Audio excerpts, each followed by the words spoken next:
Bharatiya Janata party के अध्यक्ष JP Nadda ji ने बहुत गलत बात बोली थी सदन के अंदर, पार्लियामेंट के अंदर।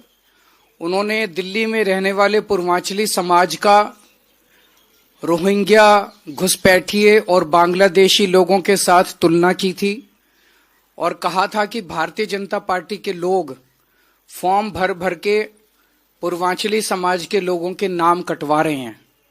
एक बार हम वीडियो देख लेते हैं कि उन्होंने एग्जैक्टली क्या बोला था।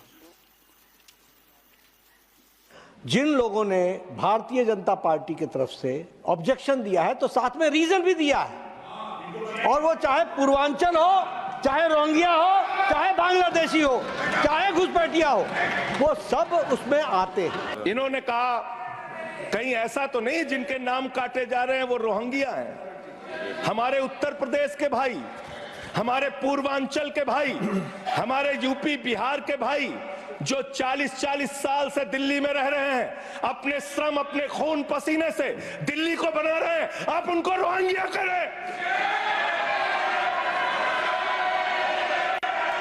आप उनको रोहिंग्या करें। हिम्मत कैसे हुई आपकी? हिम्मत कैसे हुई आपकी? आप बैठे, आप हमारे पूर्वांचल के भाइयों को रोहिंग्या कहेंगे? हिम्मत कैसे हुई आपकी? हिम्मत नहीं होनी चाहिए आपकी। आगे आगे बोलो। पूर्वांचल के लोगों को ये बांग्लादेशी कह रहे हैं। मैं नाम पढ़ रहा हूं। राम सिंह बसंत विहार में रहते हैं, उनका वोट कटवाया गया। राम बसंत विहार में रहते हैं। आप सब बैठिए, बैठिए। ये पता है सर, आपके सदन पे रखूंगा। ये हिंदू लोग हैं, हिंदू लोग हैं, इनका नाम राम है, इनका नाम राम है, राम, इनका नाम राम है, नाम राम है। तो आपने देखा खुलेआम सदन के अंदर भारतीय जनता पार्टी के अध्यक्ष जेपी नड्डा जी ने कबूल किया कि भारतीय जनता पार्टी के कार्यकर्ता पूर्वांचल समाज के, रोहिंग्या के, बांग्लादेशियों के नाम कटवा रहे हैं। हम इसकी कड़ी निंदा करते हैं और ये एक पूरे पूर्वांचल समाज के खिलाफ साजिश है। एक तरफ उनको कहा जा रहा है कि वो रोहिंग्या हैं, यूपी और बिहार से आए हुए दिल्ली के अंदर बसे हुए लोग जिन्होंने जो 30-30, 40-40 साल से दिल्ली में रह के और दिल्ली को बनाने का काम कर रहे हैं, उनको रोहिंग्या कैसे कहा जा सकता है, उनको बांग्लादेशी कैसे कहा जा सकता है। उनको नाम कटवा के एक तरफ उनकी नागरिकता छीनी जा रही है, भारत में रहने का अधिकार छीना जा रहा है, और दूसरी तरफ हम सब जानते हैं कि वोटर कार्ड की वजह से बहुत सारी सरकारी सुविधाएं मिलती हैं, वो सारी सरकारी सुविधाएं भी छीनी जा रही हैं। और ये क्यों किया जा रहा है? ये एक सोची समझी बहुत घिनौनी साजिश के तहत बीजेपी कर रही है, क्योंकि दिल्ली का अधिकांश पूर्वांचल समाज आम आदमी पार्टी का वोटर है। इसीलिए बीजेपी ने साजिश रची है कि दिल्ली के पूर्वांचल के जितने वोट हैं वो पूरी तरह से कटवा दिए जाएं। हमने अभी थोड़े दिन पहले खुलासा किया था, मैंने आपके सामने शादरा के 11,000 वोटर्स की लिस्ट रखी थी जो बीजेपी ने इलेक्शन कमीशन को दी है कटवाने के लिए। इसके अलावा हमने 14 विधानसभाओं की लिस्टें रखी थी जो बीजेपी अलग अलग जगह पे हजारों की तादाद में कटवा रही है। इनमें मैं नाम पढ़ रहा हूं: विवेक मिश्रा, रुचि मिश्रा, आकाश मिश्रा, उबैदत पांडे, प्रिया दुबे, विनीता सिंह, लखन सिंह, अरुण कुमार मिश्रा, अमित झा, अर्जुन सिंह, देवेंद्र सिंह, अभिषेक यादव, रसिया कुमार, सरुल कुमार, मनोज कुमार सिंह, ऐसे कितने ही नाम। ये रोहिंग्या हैं। बीजेपी बताए, नड्डा साहब बताए, ये रोहिंग्या हैं।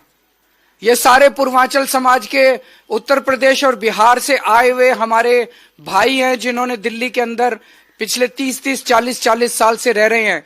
अपनी गंदी राजनीति के तहत ये लोग इनके नाम कटवा रहे हैं। जहां एक तरफ इन्होंने पूर्वांचल समाज को उजाड़ने का पूरा प्लान बनाया है दिल्ली के अंदर भारतीय जनता पार्टी ने। मैं ये कहना चाहूंगा कि जब से आम आदमी पार्टी बनी है, हम लोगों ने दिल्ली के अंदर पूर्वांचल समाज को सम्मान देने और उनको बसाने का काम किया है। मुझे आज भी याद है 2013 में दिल्ली में उत्तर प्रदेश से और बिहार से बहुत लोग आते हैं मोटे मोटे तौर पे दो कारण से आते हैं। एक नौकरी की तलाश में आते हैं और एक स्टूडेंट्स आते हैं, पढ़ाई लिखाई करने के लिए आते हैं। अक्सर गरीब तबके के और लोअर मिडिल क्लास के लोग आते हैं।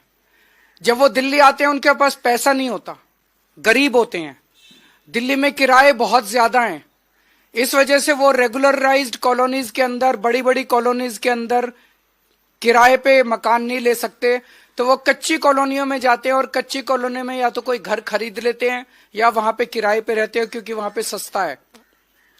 कच्ची कॉलोनियां जितनी है दिल्ली के अंदर, 1797 जो कच्ची कॉलोनियां हैं, इनमें आप देखेंगे 80 से 90% रहने वाले लोग आपको पूर्वांचल समाज के मिलेंगे। आज भी मेरे को याद है 2013 का चुनाव। 2013 में जब मैं कच्ची कॉलोनियों में जाता था, यहाँ गोडे गोडे तक, घुटनों तक पानी रहता था, कीचड़ रहता था, आप गलियों में चल नहीं सकते थे, पानी की कोई निकासी नहीं थी, पीने का पानी का कोई सिस्टम नहीं था, कोई सीवर सिस्टम नहीं था, कोई ड्रेनेज सिस्टम नहीं था, कोई सड़कें नहीं थी, कोई गलियां नहीं थी, कोई नालियां नहीं थी, कोई अस्पताल नहीं थे, कोई स्कूल नहीं थे, कुछ नहीं था कच्ची कॉलोनी के अंदर। बस किसानों ने अपनी जमीनें काट काट के, बिल्डर्स ने जमीनें काट काट के और बेच दी थी गलत तरीके से। उन हालातों के ऊपर ये लोग रहते थे। और 2015 में जब मैं मुख्यमंत्री बना, मैंने अफसरों को बुलाया, मैंने कहा हमें यहाँ सड़कें बनानी है, नालियां बनानी है, हमें इनको इज्जत की जिंदगी देनी है। तो अफसरों ने कहा यह काम नहीं हो सकता। मैंने पूछा क्यों नहीं हो सकता? उन्होंने कहा क्योंकि सुप्रीम कोर्ट के ऑर्डर हैं, क्योंकि केंद्र सरकार के ऑर्डर है कि कच्ची कॉलोनी में विकास नहीं किया जा सकता। उन सारी अड़चनों को, सुप्रीम कोर्ट के ऑर्डर्स को, केंद्र सरकार के ऑर्डर्स को, हमने सारी अड़चनों को पार करके और कच्ची कॉलोनियों में विकास करना चालू किया। दिल्ली में 1797 कच्ची कॉलोनियां हैं, आज 1650 कॉलोनियों के अंदर हमने पानी पहुंचा दिया है, पानी की पाइपलाइन डाली है। हमने 10,000 किलोमीटर की सड़कें और गलियां बनाई हैं कच्ची कॉलोनियों के अंदर। हमने 6800 किलोमीटर की नालियां और सीवर डाले हैं कच्ची कॉलोनियों के अंदर। हमने 4000 किलोमीटर की पानी की पाइपलाइन डाली है कच्ची कॉलोनियों के अंदर। हमने सीसीटीवी कैमरे लगाए हैं, स्कूल बनवाए हैं, हमने मोहल्ला क्लिनिक बनवाए हैं कच्ची कॉलोनियों के अंदर। हमने उनको सम्मान की और इज्जत की जिंदगी दी है। पहले कच्ची कॉलोनियों में लोग कहते थे कि हमारे घर में रिश्ता करने कोई नहीं आता क्योंकि हमारे घर के आसपास का माहौल इतना खराब है। आज लोगों के अच्छे रिश्ते आ रहे हैं। जहां पहले कच्ची कॉलोनियों में जमीन का रेट 3000 रुपए गज था, आज वो 1 लाख रुपए गज छू रहा है मात्र 7-8 साल के अंदर। तो दोस्तों, ये मैं पूर्वांचल के लोगों को कहना चाहता हूं कि हम आपके नाम किसी हालत में नहीं कटने देंगे।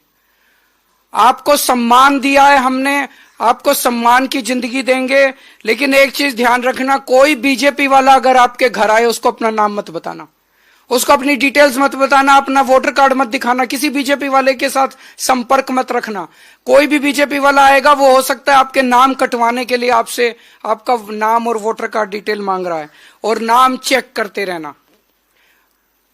कुछ दिनों के बाद इस बात को हम दिल्ली के घर घर लेके जाएंगे। हर पूर्वांचल समाज के व्यक्ति के घर आम आदमी पार्टी जाएगी और नड्डा साहब का ये वीडियो सबको दिखाएंगे कि किस तरह से भारतीय जनता पार्टी सुनियोजित तरीके से दिल्ली के अंदर पूरे पूर्वांचल समाज के खिलाफ साजिश रच रही है। दिल्ली आम आदमी पार्टी का एक एक कार्यकर्ता एक एक घर में जाएगा और थोड़े दिन के बाद संजय सिंह पूरी दिल्ली के अंदर यात्रा शुरू करेंगे। जितनी पूर्वांचल कॉलोनियां हैं सभी पूर्वांचल कॉलोनी में जाएंगे, वहीं रात्रि को प्रवास करेंगे और पूर्वांचल समाज के लोगों को भाजपा की इस साजिश के खिलाफ एकजुट करेंगे। मैं अब संजय सिंह जी से कहूंगा कि वो अपनी बात रखें।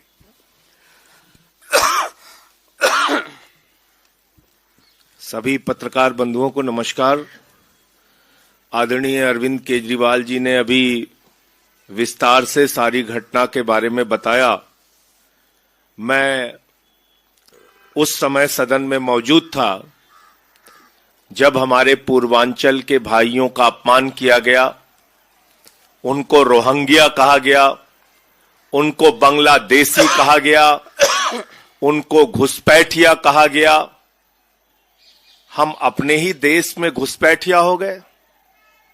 हम यूपी वाले, बिहार वाले, पूर्वांचल वाले जो 40-40 साल से दिल्ली में रह रहे हैं, हमारे बच्चे यहां पैदा हुए, पढ़ रहे हैं, यहां पे मां बाप यहीं रहते हैं, परिश्रम करके, मेहनत करके हमने दिल्ली को बनाया, हम अपने ही देश में बांग्लादेशी हो गए, रोहिंग्या हो गए। और ये कोई सामान्य व्यक्ति नहीं, भारतीय जनता पार्टी के राष्ट्रीय अध्यक्ष कह रहे हैं। मैं वहां चिल्ला रहा हूं कि अरे भाई, ये राम नाम है इनका, ये राम सिंह नाम है इनका, ये नाम तो सुन लीजिए आप। कोई सुनने के लिए तैयार नहीं। पूरी भाजपा खड़ी होकर चिल्ला रही है, रोहिंग्या रोहिंग्या रोहिंग्या कर रही है। जैसा अरविंद जी ने कहा, पूरे दिल्ली के अंदर पूर्वांचल कॉलोनियों में जाएंगे, वहां अपने पूर्वांचल भाइयों के सामने ये अपमानजनक वीडियो, जो खुद बीजेपी के राष्ट्रीय अध्यक्ष का वक्तव्य है, उसको एक एक कॉलोनी में दिखाएंगे, एक एक पूर्वांचली भाई के मोबाइल में पहुंचाएंगे, उनको सुनाएंगे, और इस अपमान का बदला इस बार के चुनाव में लेना है। हम बांग्लादेशी नहीं है। हम लोग कोई सुल्तानपुर से, कोई गोंडा से, कोई पटना से, कोई बिहार से, कोई मुजफ्फरपुर से यहां पे आया है। आप नाम मैं पढ़ रहा हूं, मैं तो कह रहा हूं, आप पत्रकार बंधुओं से भी कह रहा हूं, जाइए चेक कीजिए, पता तो कीजिए इनका। ये राम सिंह नाम है इनका, और 114/61 इनके घर का नंबर है। भंवर सिंह कैंप, बसंत विहार में ये रहते हैं। ये रोहिंग्या है राम सिंह, ये इनका नाम लिखा हुआ है। मैंने आपको पूरा पता बता दिया। दूसरा नाम है राम। मैं वहां चिल्ला रहा हूं कि भाई इनका नाम राम है, राम है, राम है। कोई सुनने के लिए तैयार नहीं। पूरी बीजेपी ऐसे चीख रही है पार्लियामेंट के अंदर जैसे गला दबा देंगे मेरा। ये 114/108 इनका घर का नंबर है। भंवर सिंह कैंप, बसंत विहार, ये इनका पता है, आरके पुरम। तीसरा नाम छोटे लाल वर्मा, ये अंबेडकर बस्ती आरके पुरम में रहने वाले हैं। B212 इनका घर का पता है। बहुत सारे नाम हैं। मैं चाहता हूं कि ये लिस्ट आप चेक कीजिए। आप खुद से जाइए, हमारे पूर्वांचल के भाइयों से मिलिए, जिनको रोहिंग्या कहा गया, बांग्लादेशी कहा गया। तो मैं सिर्फ इतना कहना चाहूंगा कि अरविंद केजरीवाल जी ने छठ घाट दिल्ली के अंदर बना के पूर्वांचलियों के सबसे बड़े त्योहार को मनाने के लिए हर प्रकार की सुविधा उपलब्ध कराई। पूर्वांचल के, यूपी के, बिहार के भाइयों को सम्मान दिया।